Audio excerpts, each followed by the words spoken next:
Okay, welcome to Biblical Interpretation. This is our last week of lectures. This is lecture 8.1, and we're going to do 8.2 after this. This one is on wisdom, and the next one is on revelation.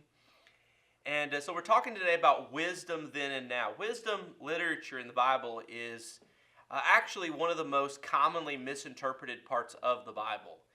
And so it's really, really important. You know, a lot of times when we think of wisdom, we think of this guy, Ben Franklin, and I'll just kind of run this while I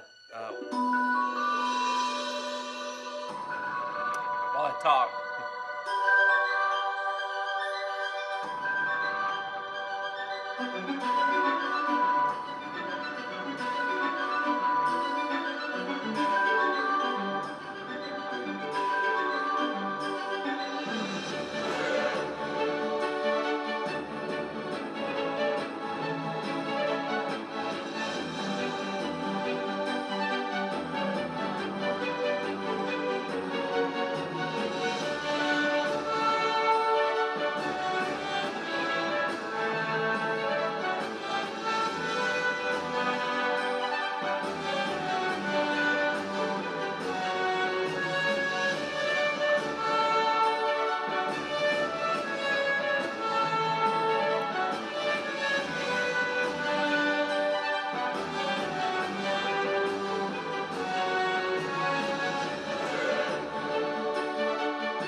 Okay, it's a pretty long video, and it kind of was louder than I thought it was going to be at first. But anyway, we recognize what those sayings are. Those are wisdom sayings, aren't they? They're aphorisms. They're proverbs.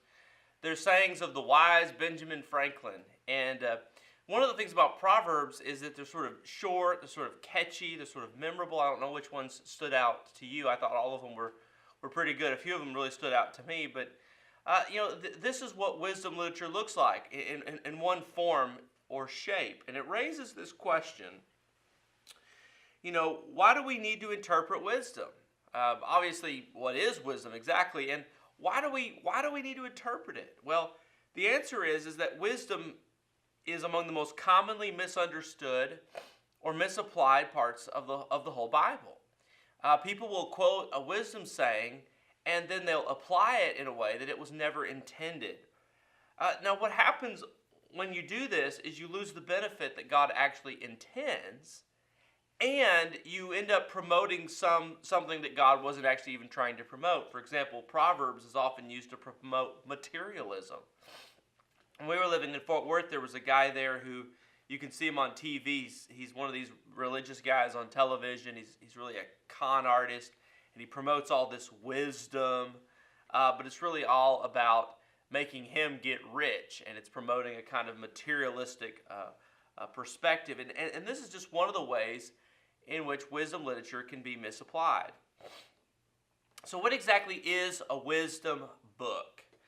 There are three books in the Bible that are always called wisdom: Proverbs, Job, and Ecclesiastes. Within the Psalms, there are some.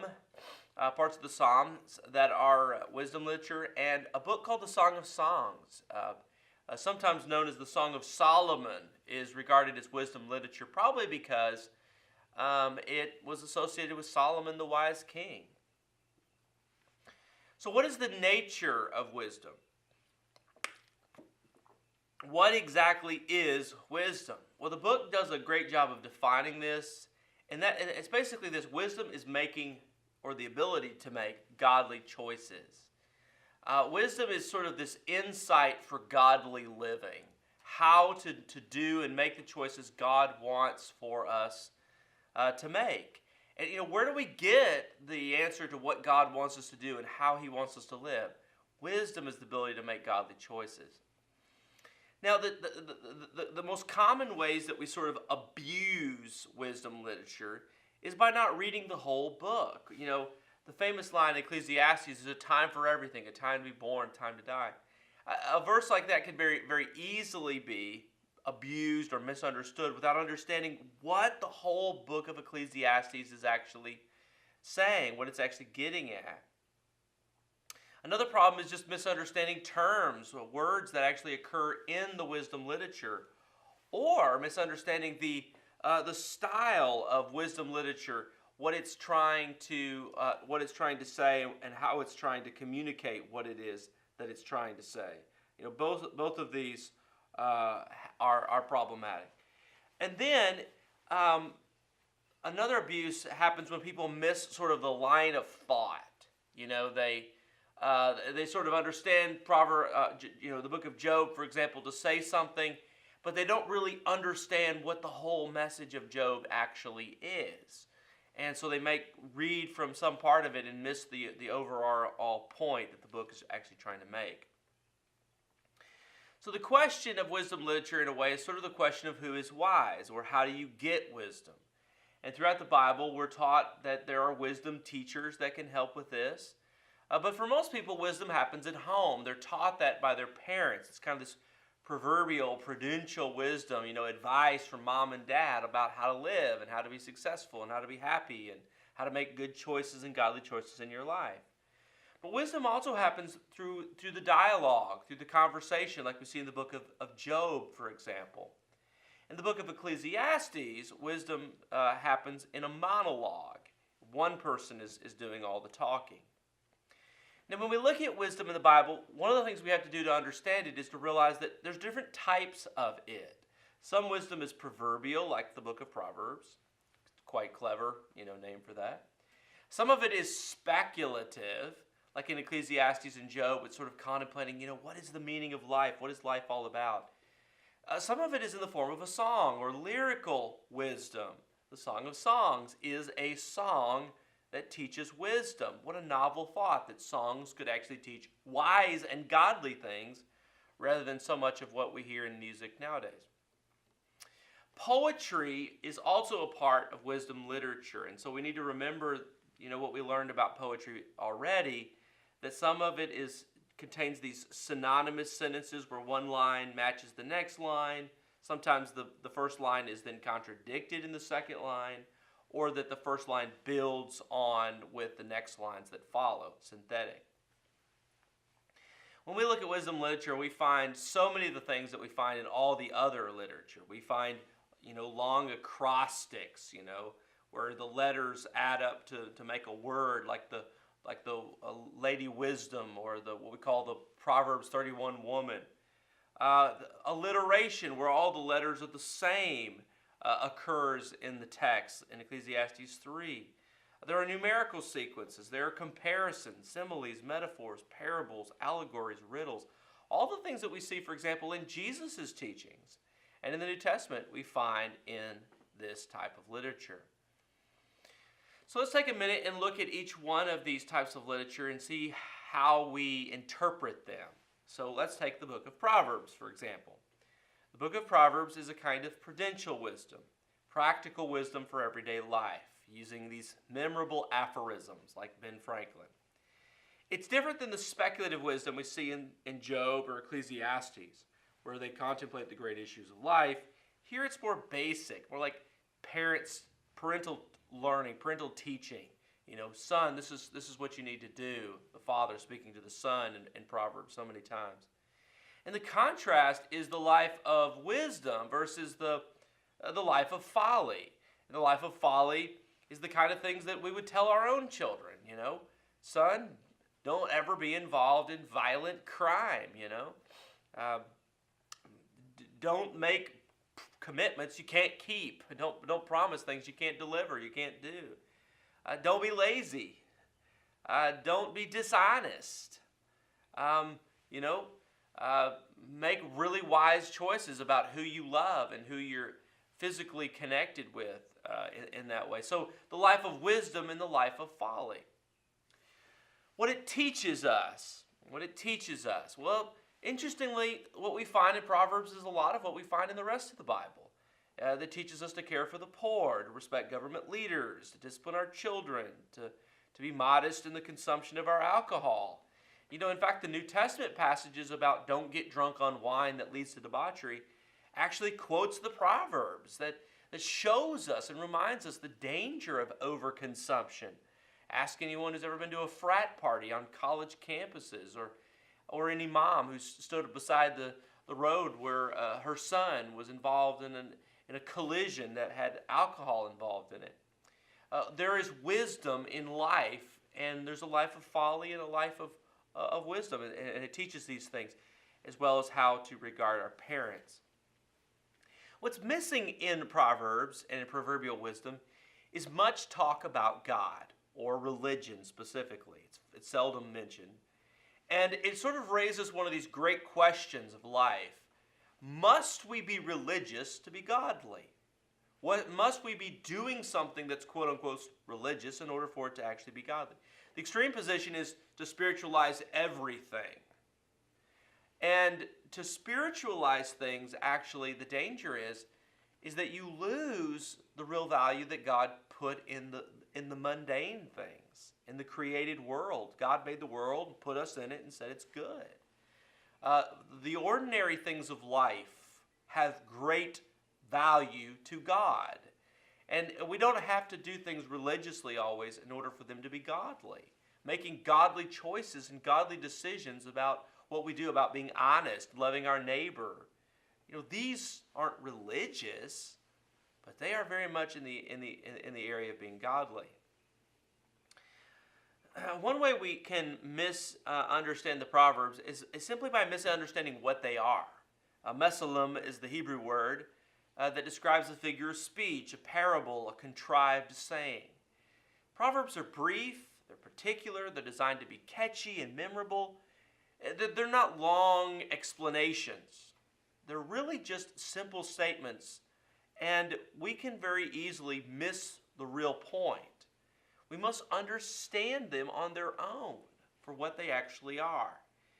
And a classic example of this is the fact that you can actually take two proverbs and stick them next to each other, and they contradict each other.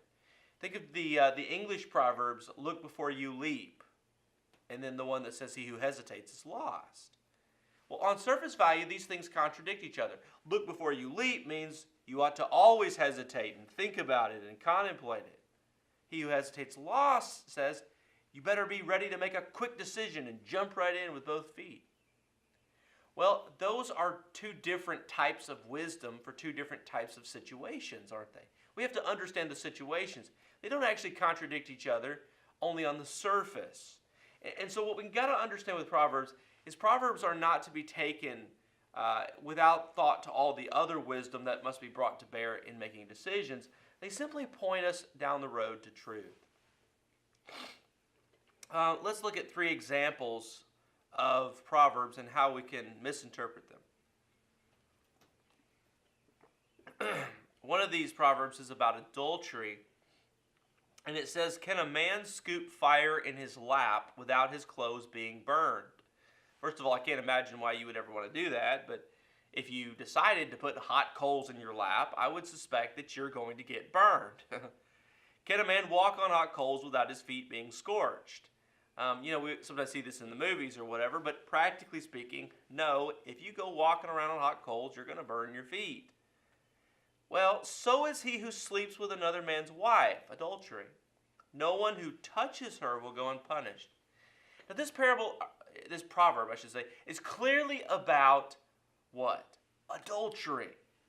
But what happens if a person sees the word touch there and thinks, oh, I'm not even supposed to touch that person? Is that what the proverb is meaning? No, it's not. It's an example of how a person could read a proverb like this and actually miss the point. The point is not don't touch people. The point is don't sleep with another man's wife. Here's another proverb, a proverb about folly. It's a proverb actually about the danger of sleeping with a prostitute. Folly is an unruly woman. She is simple and she knows nothing. She sits at the door of her house and on a seat at the highest point of the city, calling out to those who pass by, who go straight on their way. Let all who are simple come to my house. To those who have no sense, she says, stolen water is sweet. Food eaten in secret is delicious. You ever eaten food in secret? But little do they know that the dead are there, that her guests are deep in the realm of the dead.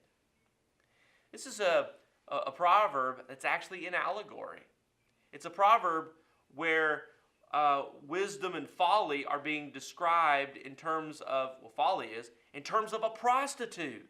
She will lure you in and she will entice you, and in the end she will lead you to death.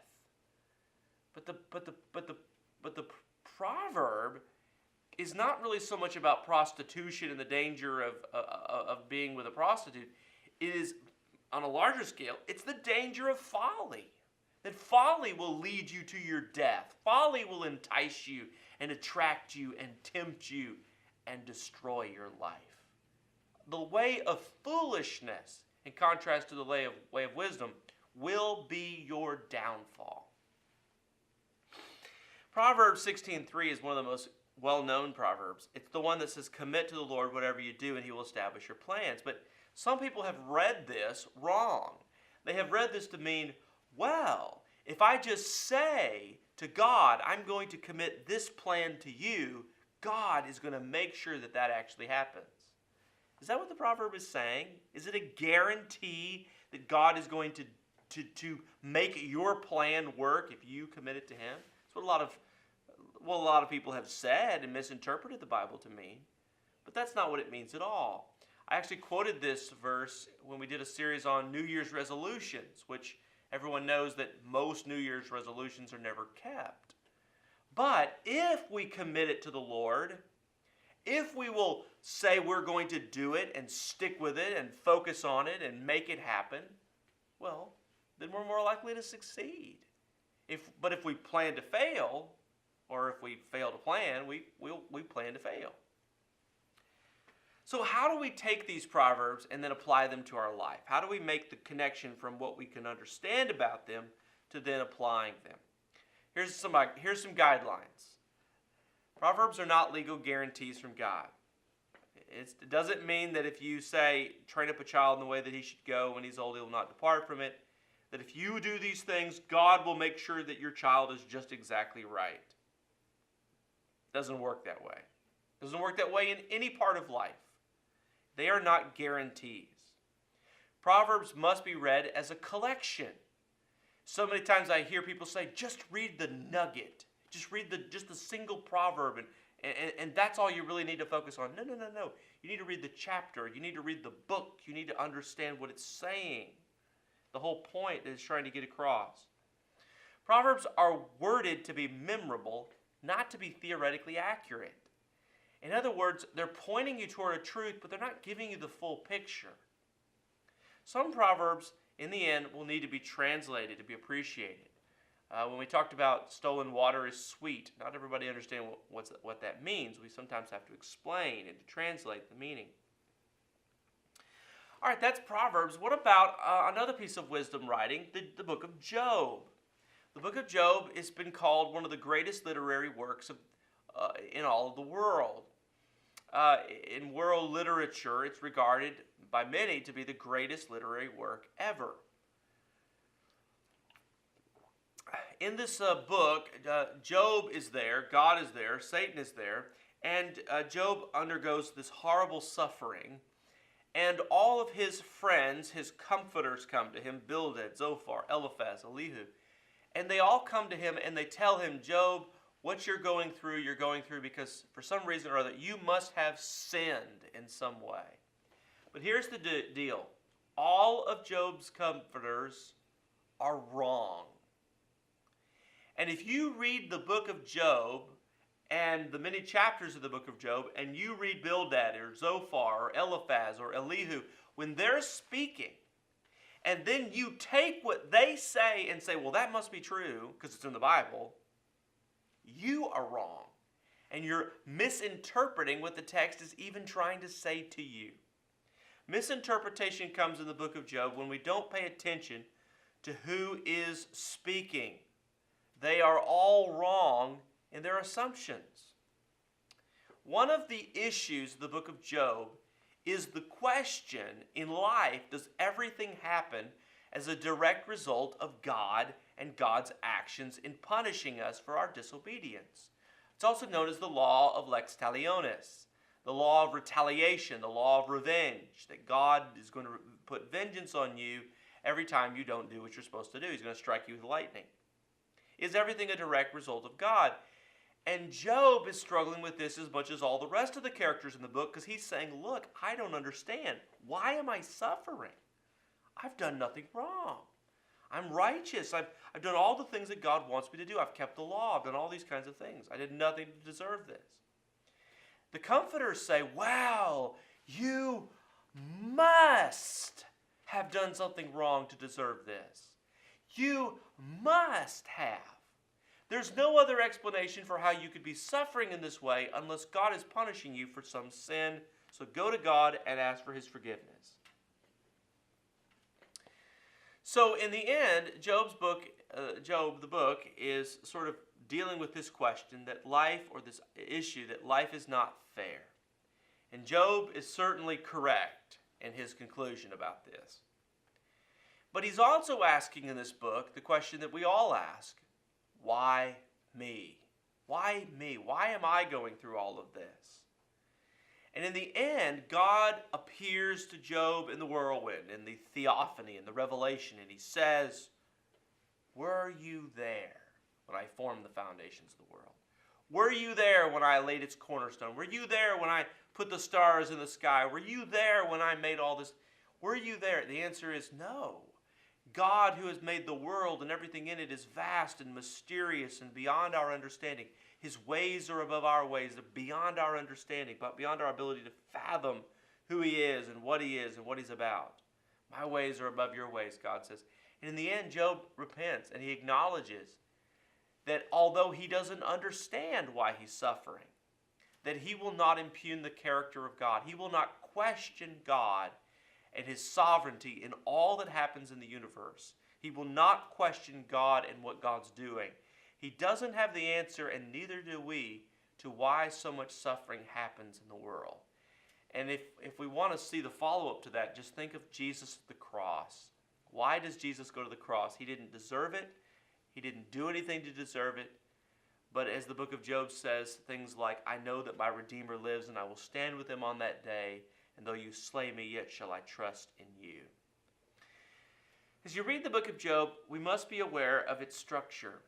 The opening chapters, 1 and 2, are a prose prologue, and the rest of the book is a poetic dialogue between Job's friends and Job. All right, what about Ecclesiastes, everyone's favorite book in the Bible, right? Actually, the book of Ecclesiastes is probably one of the least favored books in the entire Bible. And the book of Ecclesiastes is a monologue. It is one person talking. It is the book that puzzles Christians perhaps the most. And we must remember that not everything in this book comes to us from God's perspective. Within the Christian circles, there are kind of two different views of how to read Ecclesiastes, two opposite views. Some see it as a cynical wisdom book that's intended as a foil. The guy who advances this is known as Tremper Longman, and I happen to know Dr. Longman. The opposite view is that this book is positive and gives the positive view of life under God. So is it cynical or is it actually positive? So when we look at the book, which is so important, we have to understand the structure of Ecclesiastes to understand what it's actually trying to say. There's two parts to the book.